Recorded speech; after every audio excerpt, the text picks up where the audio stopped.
Here's an example, Panzer 38T in Russia. This PzKpfw 38T Ausf is preserved at the Memorial Museum at Poklona Gora, outside Moscow. So here's a good example of a PZ-38T.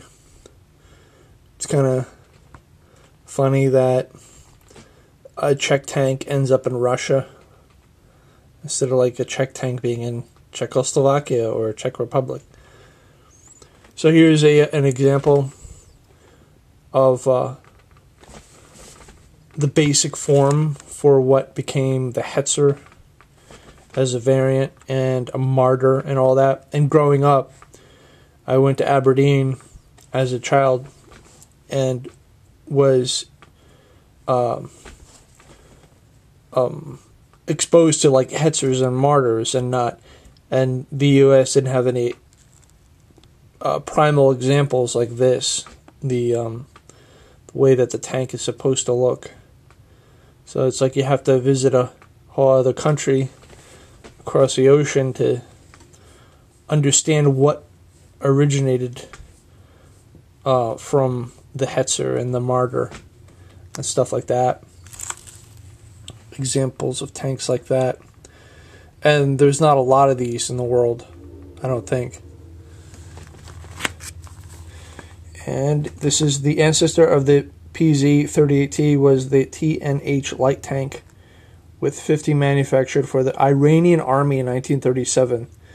There are a few details on whether they took part in the fighting with the British and Soviet armies following the August 25, 1941 invasion of Iran. So again, Russia or Soviet Union was only able to transfer worldwide traffic through southern Asia. So they went ahead and they smacked Iran and got in there and took it over. The KV-1 that was at Aberdeen Ordnance Museum was routed through a port in Iran and sent to North America. So you can imagine how cut off Russia was if, I guess, they didn't invade Iran. And now today, Iran is like pissed off at the West with its nuclear development projects and all that stuff. But I guess I can't blame them. I'd be pretty pissed too. But I guess I have to keep that to myself. It's like I wouldn't develop nuclear weapons and get mad at people.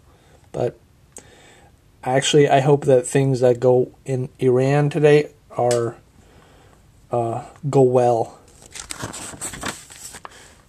Here's another example of a piece that exists today. Switzerland obtained 12 LT-LH tanks from Czechoslovakia in May 1939 in the midst of the German occupation, and locally manufactured a further 12. This is tank number 18 that is preserved in Thun at the Swiss Army Tank School. So it's like neutral. Switzerland has a nice collection of tanks. And that's a Panzer 38T production.